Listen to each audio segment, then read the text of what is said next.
You know when you go to a sushi restaurant and hear the chefs talk about shari? That's what we're making today. Perfectly cooked and seasoned sushi rice called sumeshi or sushimeshi in Japanese. You can also find this recipe on my website along with 400 Japanese recipes. Just Google sushi rice space dachi to find the written recipe. Start by measuring 2 rice cups or 300 grams of Japanese rice and pour it into 5-mesh sieve. Place the sieve over a mixing bowl and fill it with cold water. And pour it away straight.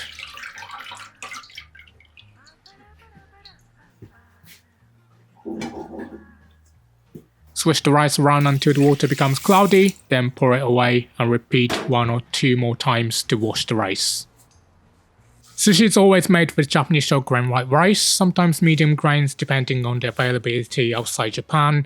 That's why uncooked Japanese rice is sometimes also called sushi rice in some countries. The key feature of Japanese rice is that it is sticky, which allows it to hold its shape when molded. We can use this rice to make things like sushi and onigiri because they don't fall apart. But we don't only use it for shaped rice.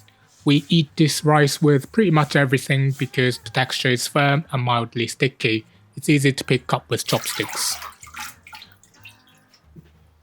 Before you ask, you can't substitute Japanese short grain white rice for anything else when it comes to making sushi. Using jasmine rice, brown rice, etc. will not work and will fall apart, unfortunately.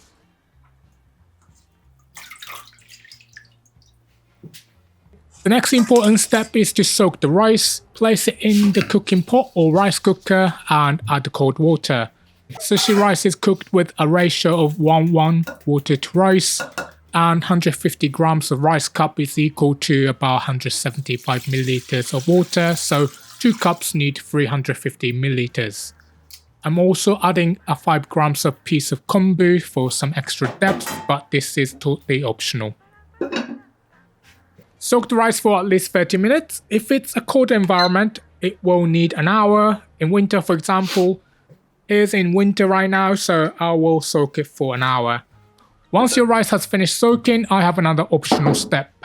I'm adding 1 tablespoon of sake to the water. This helps improve the appearance and texture of the rice, making it slightly shiny. Start by bringing the water to a boil over medium heat. You will need to stay close by and set a timer for 30 seconds as soon as it starts to boil.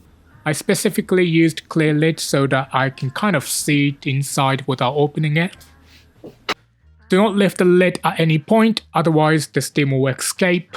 Listen out for the boiling and use a timer for accurate cooking. If you have a rice cooker, these cooking steps are one-step process of pressing the button. If you plan to make sushi regularly, I recommend investing in a rice cooker. After 30 seconds, lower the heat to medium-low and set a timer for 2 minutes. I'm using an earthen pot today. They heat up gently, help the rice cook evenly, create a fluffy texture. Lower the heat again to low and set a timer for 5 minutes.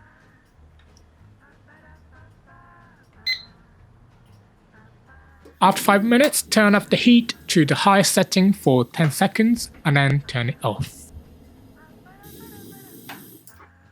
Leave the pot on the stove with the lid on for 10 minutes. The rice will continue to cook in the steam.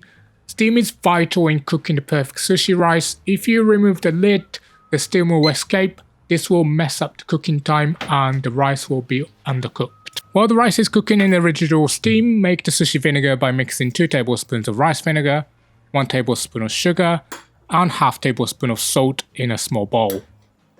White sugar or light brown sugar, a little sweetness helps create a balanced flavor. A fine sea salt is recommended over rock salt as it will distribute more evenly through the rice.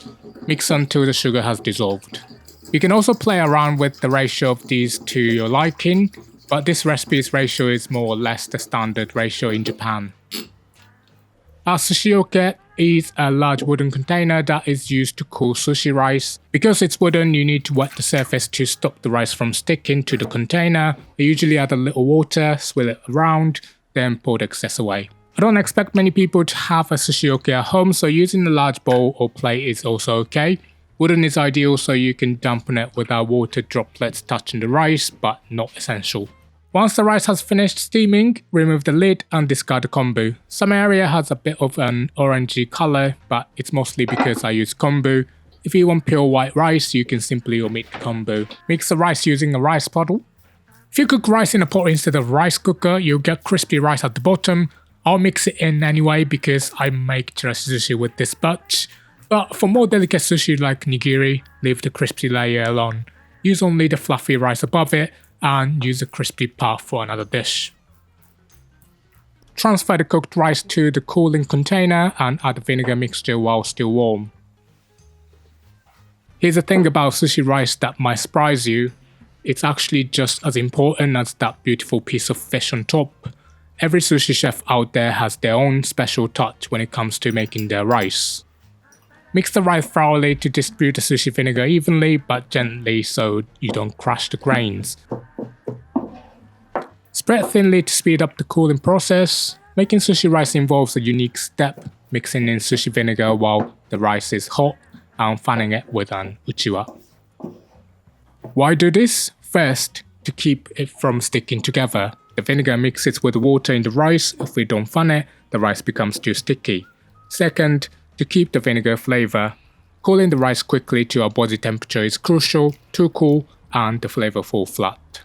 You may ask, why not cool the rice before adding the vinegar? Without heat, the vinegar won't soak into the rice well, leaving it dull and not shiny.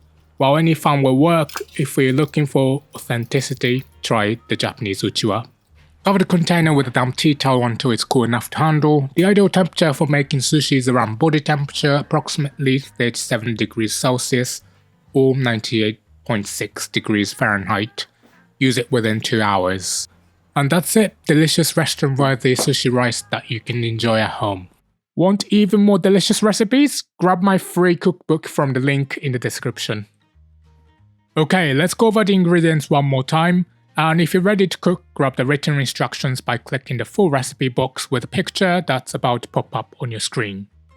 There we go, the link to the full recipe is on the screen for you now, and if you want to watch more similar videos, don't miss my rice recipe playlist popping up on your screen as well. Thanks so much for watching, and I hope to see you in the next one. Bye.